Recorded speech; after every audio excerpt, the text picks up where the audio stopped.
Hello, my dears, Dmitri with you. I present to you a new heartfelt story.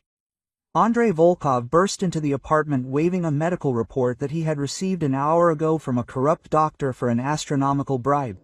His face was burning with rage and triumph at the same time. Finally, he had proof of what he had suspected for months. Marina was sitting on the couch next to 3-year-old Dima, who was enthusiastically stacking blocks, unaware of the approaching storm. I got the DNA test results, and now everything is clear. This child is not mine. Andrei threw the report on the coffee table. His voice was shaking with pent-up anger. Pack your things and get out of here, both of you, immediately. I don't want to see you or your bastard in my apartment. Marina looked up at her husband, but there were no tears, no surprise, no attempts to justify themselves in her eyes. She stood up silently, walked over to the dresser and took a sealed white envelope out of the top drawer. Her movements were slow, almost mechanical, as if she had been preparing for this moment for a long time. Dima, go play in your room, she quietly said to her son, who was watching what was happening with curiosity. The boy obediently collected the blocks and stomped down the hallway, leaving his parents alone. Andrei grabbed the envelope from his wife's hands with a mocking grin, expecting to see tearful pleas for forgiveness or, finally, a confession of infidelity. So, have you decided to write a letter of repentance? Or are you still confessing who you slept with? His fingers impatiently opened the seal, anticipating the moment of complete triumph over his unfaithful wife. Inside the envelope was another medical document, the results of a blood test with the seal of a private laboratory. Andrei ran his eyes over the lines. At first, he did not understand the meaning of the medical terms. Acute lymphoblastic leukemia, stage 4. Prognosis is unfavorable. Without immediate treatment, no more than 6 months. The grin slowly slid off his face, giving way to confusion and horror. His hands began to shake, and the certificate fell to the floor. What does this mean? His voice became hoarse, almost a whisper. Marina,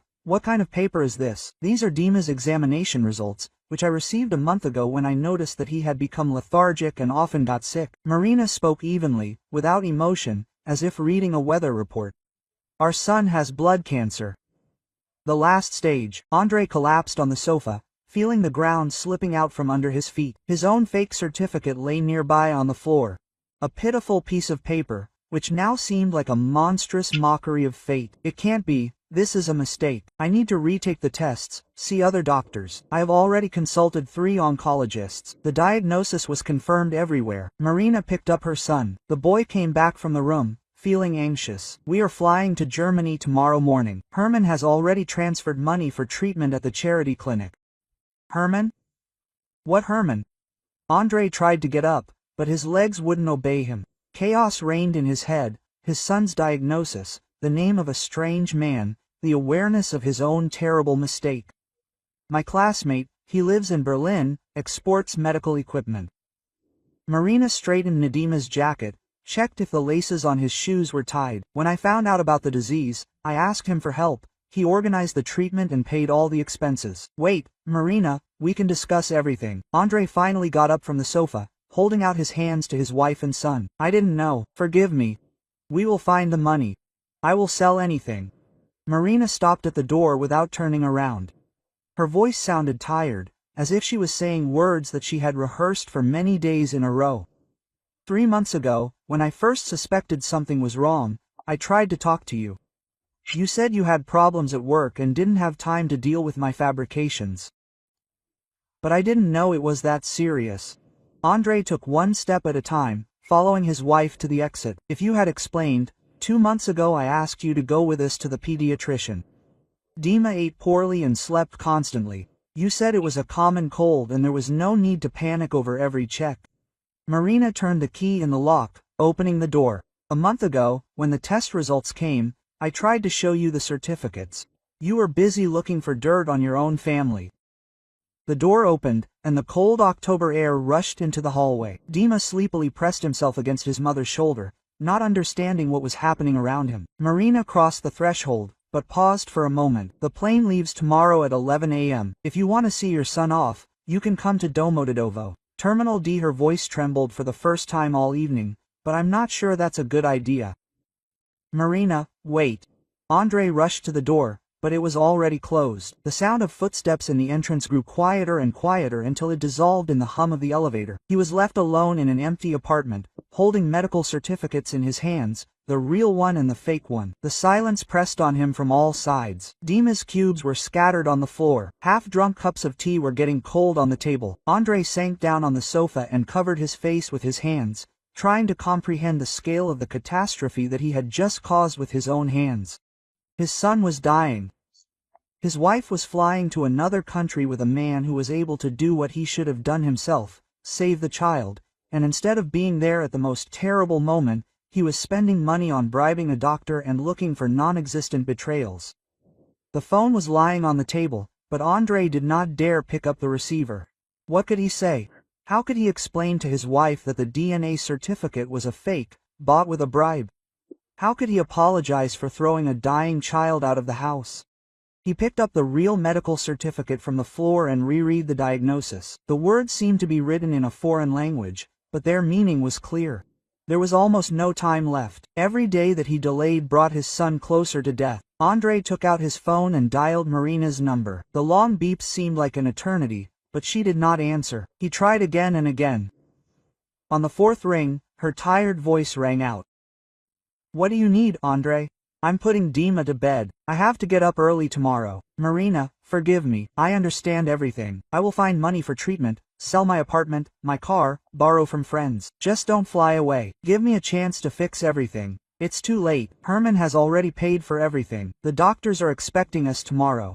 Dima can't wait any longer while you sort out your suspicions. The certificate is fake." Andrei shouted these words, as if they could change anything. "I bought it from the doctor. I wanted to cure you of treason. Dima, my son, I know it." There was silence on the phone. When Marina spoke again, her voice sounded even more distant. "You know, Andrei, I don't care. Fake certificate or real, it doesn't matter anymore. What matters is that instead of helping a sick child, you look for ways to get rid of us. This says more about you than any tests." The connection was lost. Andrei looked at the black screen of the phone, realizing that he had lost not only his family, but also his last chance to save his son. Tomorrow they would fly to Germany, and he would be left here alone with an empty apartment and a burden of monstrous guilt. Andrei did not leave the apartment for 3 days, as if hoping that if he did not leave these walls, the nightmare would turn out to be a bad dream. The refrigerator was empty on the very first day, but he did not want to eat. Instead of eating, he took bottle after bottle out of the bar, trying to drown out his guilt and despair with alcohol. The phone never stopped ringing. Andrei was calling a private clinic in Moscow and St. Petersburg to find out the cost of treating childhood leukemia. The figures were horrifying. From 500,000 to 2 million rubles for a course of chemotherapy, not counting additional procedures and possible complications. His salary as an engineer at a construction company would not have covered even a tenth of these expenses. "You understand that we are talking about stage 4. The doctor from the Burdenko Institute sounded sympathetic, but hopeless. "In such cases, not only chemotherapy is required, but also a bone marrow transplant, which is another million at least. And that's if a compatible donor is found." On the second day, a message came from Marina. Several photographs without comments. Andrei hesitated for a long time to open them, afraid of what he would see. When he finally found the strength to look, his heart sank with pain. Dima was lying in a hospital ward, hooked up to an IV. His once plump cheeks had become sunken. His skin had acquired a waxy pallor. The boy was sleeping, and even in his sleep his face expressed suffering. On the next bed sat a man in an expensive suit, apparently that same Herman. Andrei enlarged the photo, peering into the face of the man who had been able to do what he should have done. Herman looked about 40 years old, fit with the confident gaze of a successful businessman. He was holding a children's book in his hands, preparing to read to Dima when he woke up. Rage washed over Andrei in a wave. He threw the phone at the wall, but the screen did not break, continuing to show a strange man next to his dying son. This Herman was playing the role of a father, while the real father was getting drunk in an empty apartment, cursing his own stupidity. On the third day, his patience snapped. Andrei took a cold shower, shaved and went to see Dr. Semyonov, the same one who forged a DNA test certificate for 50,000 rubles. A private clinic on Arbat greeted him with a marble hall and the smell of expensive perfume. Semyonov received patients in his office on the 3rd floor. A man of about 50 with a bald spot and a paunch, He personified the type of doctor for whom medicine had long since become just a way to make money. Seeing Andrei, he nervously straightened his tie. "Andrei Viktorovich, what brings you here? If there is something that doesn't suit you in our work, we can discuss additional services." Semyonov tried to put on a friendly smile, but fear was visible in his eyes. "Additional services." Andrei slowly approached the table where the doctor was sitting. "Do you know what additional services I need? Give me back the 50,000 that I paid for your fake certificate." Semyonov backed away in his chair, instinctively sensing danger. "But we agreed. Everything was done according to your requirements. If you are not satisfied with the result, this is no reason to complain." "It is not satisfied." Andrei grabbed the doctor by the lapels of his coat and jerked him out of his chair. "Because of your forgery, I threw a dying child out of the house. My son has cancer, and I spent money looking for non-existent betrayals." The blow landed right in the solar plexus. Semyonov bent in half, gasping for air. The next blow landed in the face, breaking his lip and nose. Blood splattered on his white coat. The doctor collapsed on the floor, covering his head with his hands. "Please, don't. I didn't know you had a sick child." Semyonov sobbed, trying to crawl to the door. If he had known, he would never have agreed to the forgery. Andrei grabbed a heavy glass ashtray from the table and raised it over the doctor's head. "Give me back the money, or I'll smash you against the wall. I need every ruble for my son's treatment. I have no money." Semyonov covered his face with his hands, expecting a blow. "I spent everything on paying off my debts. I have problems with creditors myself, but I can give you the contacts of people who give loans secured by real estate." Andrei froze with an ashtray in his hand. "What people? Banks won't give me such an amount. My salary is too small."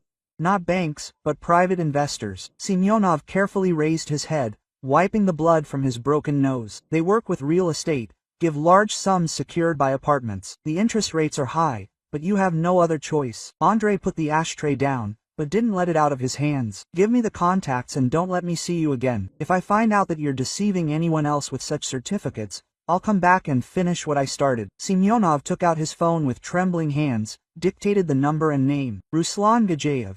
These are serious people, they don't joke around with debts, but if you have an apartment in Moscow, they will give you up to 5 million rubles." After leaving the clinic, Andrei got into the car and dialed Marina's number. The beeps dragged on forever, and he was ready to hang up when she heard her tired voice. In the background, he could hear hospital sounds, the noise of equipment, and the voices of nurses. "Andrei, what happened?" Marina spoke quietly, apparently so as not to wake Dima. "Marina, forgive me for everything. I found a way to get money for treatment." Andrei squeezed the phone so hard that his knuckles turned white. "I'll mortgage the apartment, sell the car. How much is needed for the full course of treatment?" There was silence in the receiver. When Marina spoke again, her voice sounded even more detached. "It's too late, Andrei. Dima has already started chemotherapy. German paid for the first course. The doctors say that we need to act immediately. But I want to take part in my son's treatment. It's my duty as a father." Andrei felt his voice begin to tremble. "I made a terrible mistake. But give me a chance to correct it. Do you know what Dima told me yesterday?"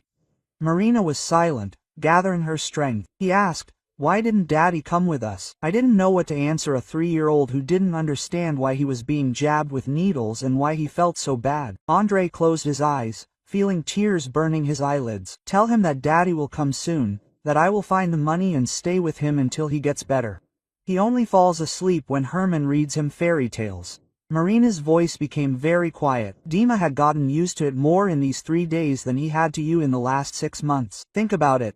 The connection was lost. Andrei was sitting in the car in the middle of a Moscow traffic jam, listening to the honking of the horns. Cars were honking all around, people were rushing about their business.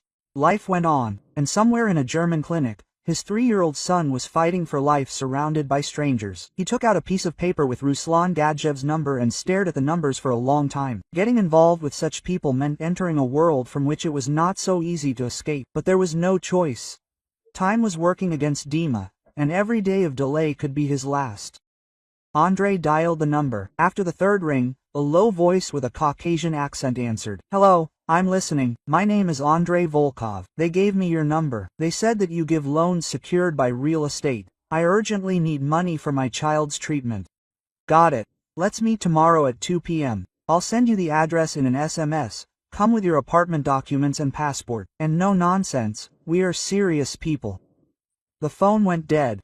Andre started the car and drove home, getting ready for a meeting that could either save his son or completely ruin his own life. But now it didn't matter. All that mattered was Dima and his chance to recover. Like this video so that YouTube knows you're interested in video stories like this and recommends more quality stories. The car repair shop on the outskirts of Moscow looked abandoned. Rusty gates, peeling paint on the walls, broken second-floor windows. Andre parked at the entrance, checked the apartment documents and the property certificate one last time. His hands were shaking slightly from excitement and lack of sleep. He had been tormented by doubts all night, realizing that he was taking a step into the abyss. A massive man in a leather jacket led him through the workshop into the basement, which smelled of machine oil and dampness. Ruslan Gadzhayev was sitting at the table, not tall, but a solidly built man of about 6 years old with attentive eyes and gold teeth. 2 security guards stood next to him, silently studying Andre with their eyes. "So, we need money for the child's treatment," Ruslan said, leafing through the documents he had brought. "The apartment is nice, the area is decent, according to the assessment it is worth 7 million.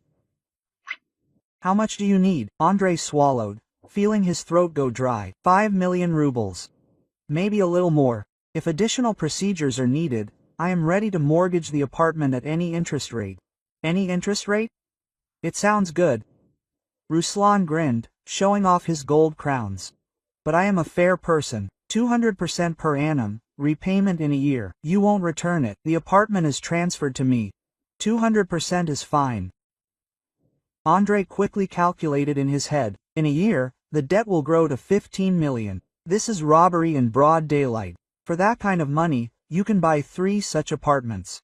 And you go to the bank, they will give you 10%, Ruslan laughed. Only banks do not give 5 million to engineers with a salary of 40,000, and I don't care about your income.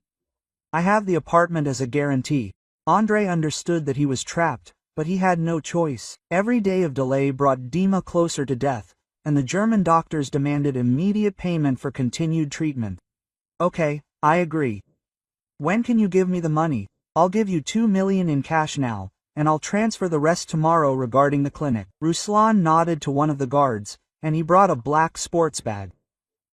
But remember, I'm not a charity. If you don't pay me back on time, you'll live under a bridge. Signing the contract took half an hour. Andre read the clauses, realizing that each line, yes, was a noose around his neck. But when he imagined Dima's pale face in the hospital photos, all doubts disappeared. He signed the document that could deprive him of his home.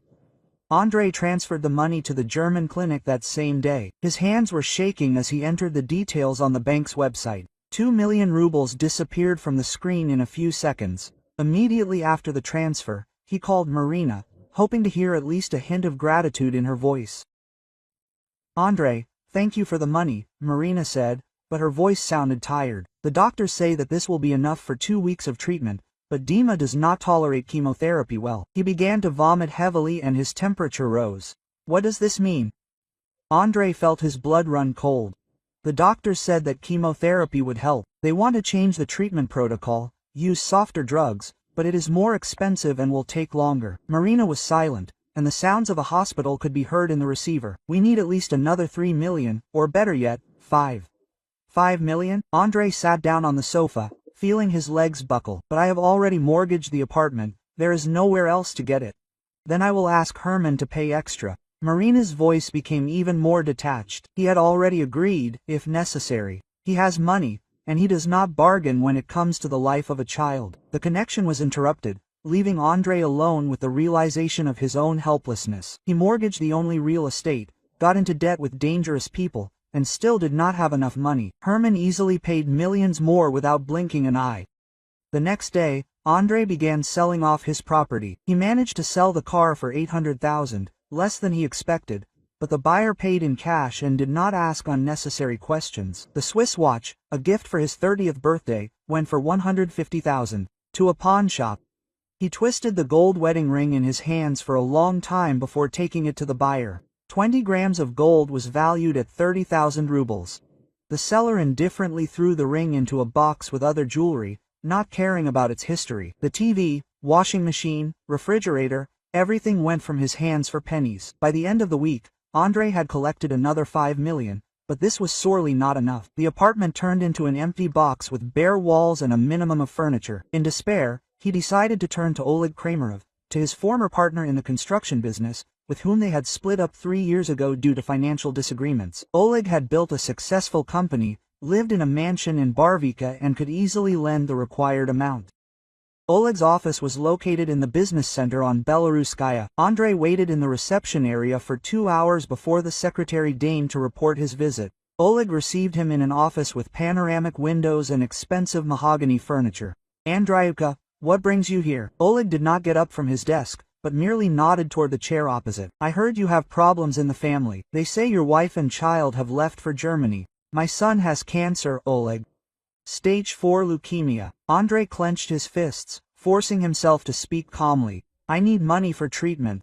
3 million rubles. I will return it with interest as soon as I sell the apartment." Oleg leaned back in his chair, studying his former partner with an attentive gaze. "I remember how you called me a greedy bastard 3 years ago when I suggested expanding the business and you were afraid to take risks? It was a long time ago. We both said too much to each other." Andrei leaned forward, looking at Oleg imploringly. "We are talking about the life of a 3-year-old child. Are old grievances really more important? For me, yes." Oleg stood up and went to the window, through which the Moscow rooftops were visible. "Have you chosen your path?" "I have chosen mine. Your problems are none of my concern. You can go." Andrei felt how everything inside him was boiling with rage and despair. "Oleg, my son is dying. Are you really that heartless?" "Security." Oleg pressed the button on the table. "Escort Mr. Volkov to the exit and do not show up again without an invitation." 2 security guards politely but persistently led Andrei out of the office. He stood on the street, realizing that he had exhausted all legal ways to get money. Ruslan could give more, but only on bail, an already mortgaged apartment, which meant the certain loss of housing. That night, Andrei could not sleep, tormented by thoughts of Dima. The boy was in a German hospital, and the treatment could be interrupted at any moment due to lack of money. Herman was ready to pay extra, but this meant the final loss of his son. Dima would get used to considering the man who saved him as a father.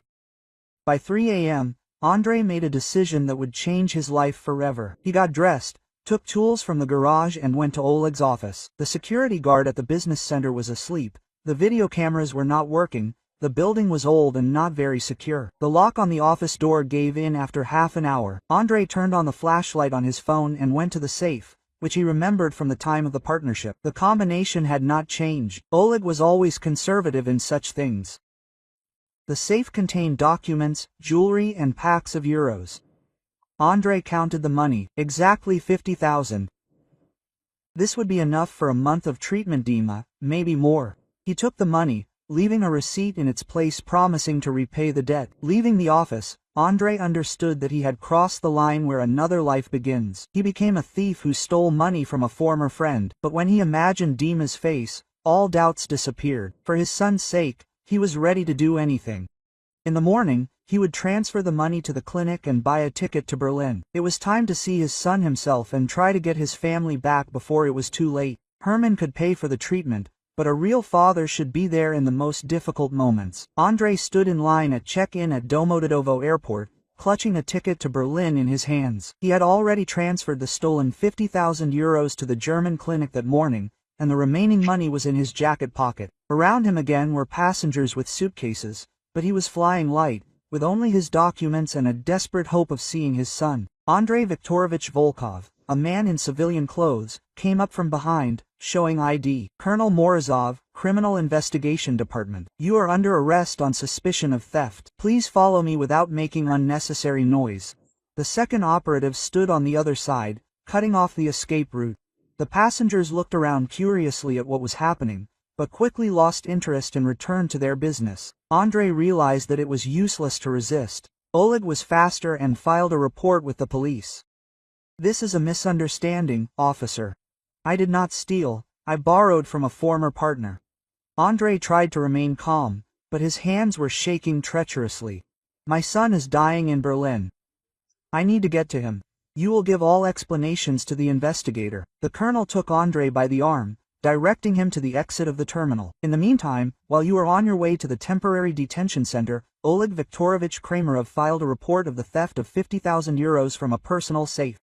The pre-trial detention cell greeted Andrei with the smell of bleach and human sweat. Bunk beds, bars on the windows, a toilet in the corner without a partition. Cellmates, men of different ages, studied the newcomer with curiosity, but asked no questions. Andrei made his first call to Marina. The long beep seemed like an eternity, and when her voice finally rang out, he could hardly hold back his tears. In the background, he could hear hospital sounds, the beeping of equipment, the steps of nurses in the corridor. "Marina, I've been arrested. I won't be able to fly to Berlin." Quote. Andrei pressed the receiver to his ear, trying not to miss a word. "How is Dima doing? Is the money I transferred helping?" Quote. "The condition has worsened." Marina's voice sounded tired and hopeless. "Chemotherapy is not giving the desired effect. The doctors are talking about a bone marrow transplant. This is the only chance to save him." Transplant. Andrei felt his blood run cold. And the donor? Am I really not suitable as a father? We need to do additional tests for compatibility. But you are sitting in prison, and Dima has almost no time left. Marina was silent, gathering her strength. German has already contacted the European Bank for donor organs. Maybe they will find a suitable donor. No Herman is needed. Andrei raised his voice, attracting the attention of his cellmates. "I am Dima's father, and I must save him. Hire me a lawyer. I will leave here and fly." "With what?" "With the stolen money." For the first time in a long time, Marina spoke with emotion. "You have become a thief, Andrei. Instead of earning an honest living for your son's treatment, you steal from people." The connection was lost. Andrei looked at the phone, realizing that he had lost not only his freedom, but also the last vestiges of his wife's respect. She was right. He had become a desperate man, ready to do anything for the ghost of a chance to save his child. The next day he was called to the investigator. Major Petrova, a woman of about 40 with tired eyes and gray strands in her dark hair, was studying the case materials.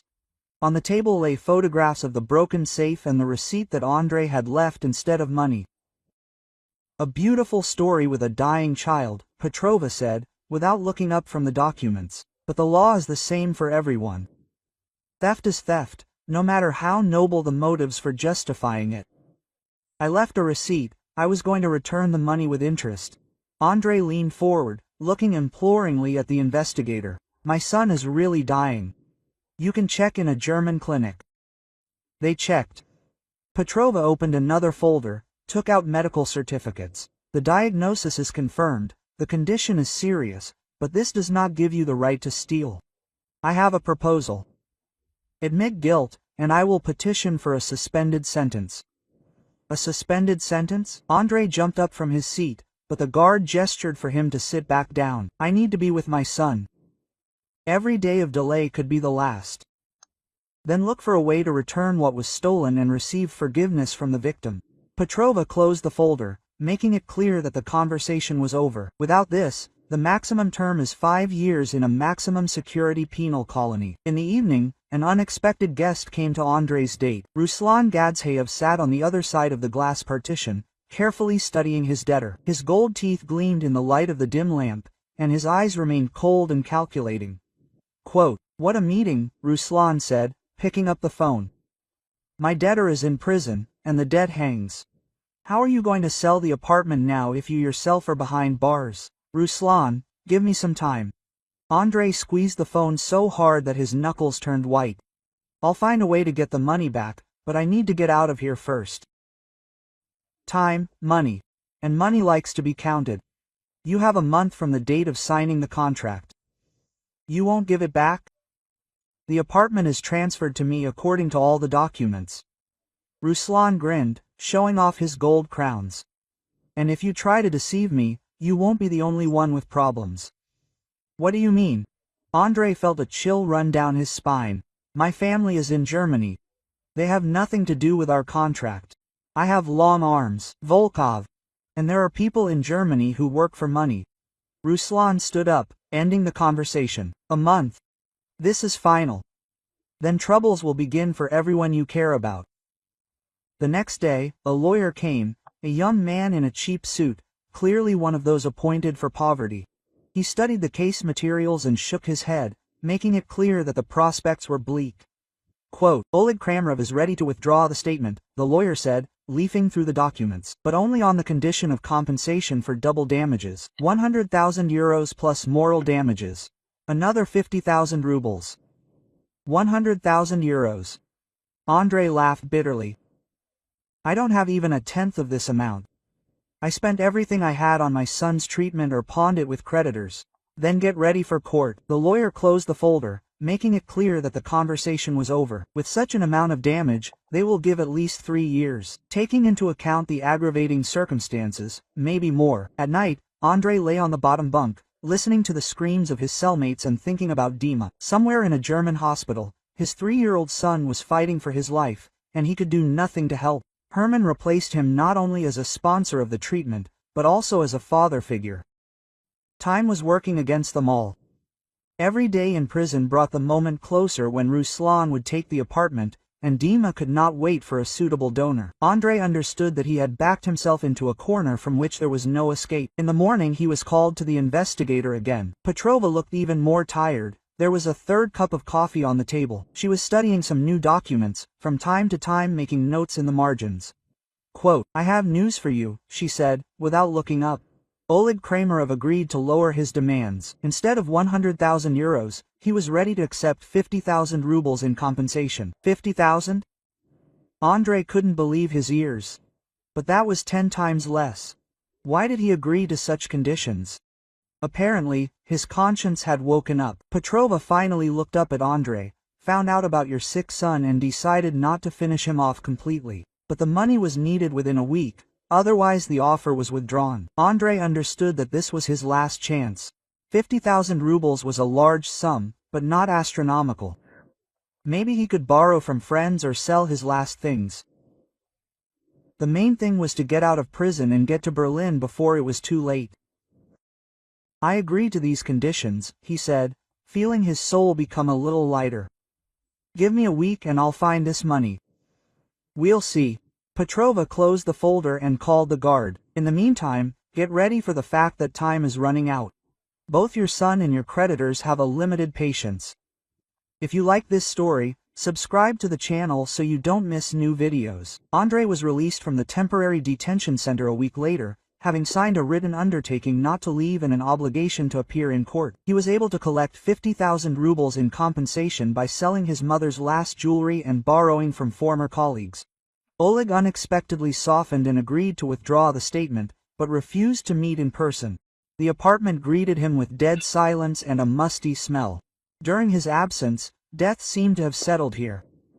Empty rooms, bare walls, a minimum of furniture. On the coffee table lay a stack of correspondence, among which stood out an official envelope with the seal of the district court. Court notice of divorce. Marina filed for divorce, demanding division of property and child support. The reason for the divorce was succinct, irreconcilable differences. Andrei smiled bitterly, realizing that these official words hid the collapse of his family. He took out his laptop and dialed Marina's number on Skype. The long beeps made him nervous, but finally the screen came to life, showing a hospital ward. Marina looked exhausted. There were dark circles under her eyes. Her hair was casually gathered in a ponytail. Andrei, are you free? Her voice sounded indifferent, as if she was talking to a stranger. I received a notification that the case was closed due to reconciliation of the parties. Yes. Oleg agreed to withdraw the application. Andrei peered at the screen, trying to make out Dima. How is our son? Can I talk to him? Marina turned the camera, and Andrei saw something that made his heart clench with pain.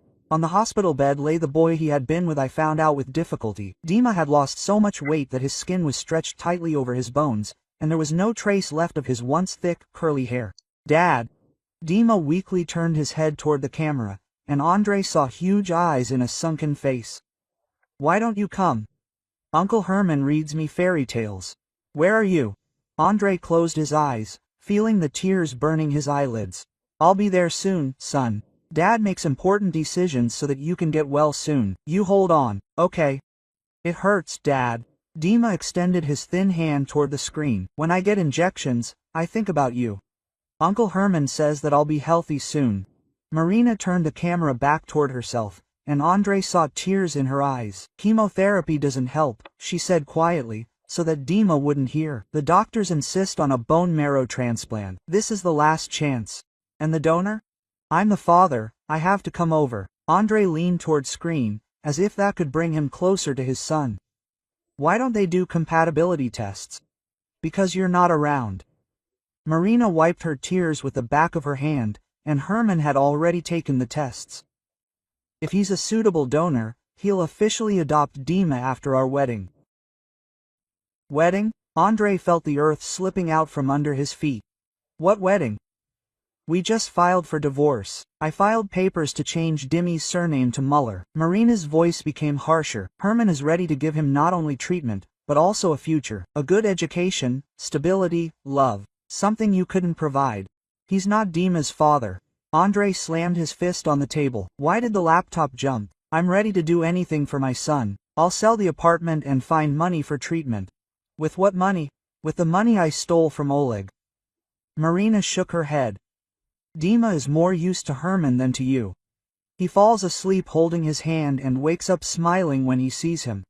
The connection was lost, leaving Andrei alone with a black screen and the realization of a catastrophe. He had lost not only his wife, but also his son, who now considered a stranger to be his father.